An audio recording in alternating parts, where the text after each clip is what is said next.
தேவனுடைய நாமம் மகிமைப்படுவதாக. 1 பேதுரு 3ஆம் அதிகாரம் 12ஆம் வசனம். கர்த்தருடைய கண்கள் நீதிமான்கள் மேல் நோக்கமாயிருக்கிறது. அவருடைய செவிகள் அவர்கள் வேண்டுதலுக்கு கவனமாயிருக்கிறது. தீமை செய்கிறவர்களுக்கோ கர்த்தருடைய முகம் விரோதமாயிருக்கிறது.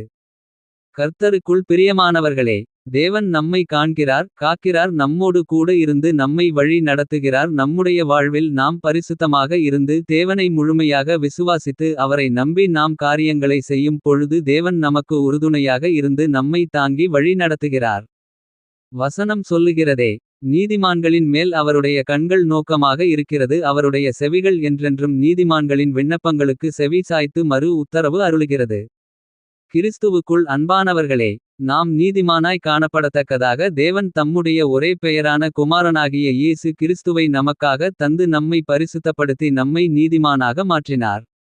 நம்முடைய வாழ்வில் நாம் அவரை முழுமையாக பற்றிக் கொள்வோம். இயேசுவின் வழியில் நடப்போம். கிறிஸ்து இயேசுவின் சிந்தை உள்ளவர்களாக நாம் வாழ்வோம்.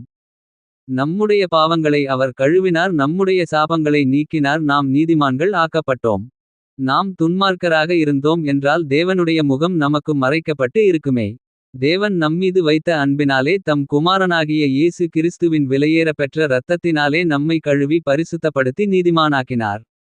நாம் அவரை பற்றிக் கொள்வோம். அவர் நம்முடைய விண்ணப்பங்களுக்கு செவி சாய்த்து நமக்கு ஆலோசனை தந்து நீதியின் பாதையில் வழி நடத்தி நம்மை திடப்படுத்தி காத்து கொள்வார்.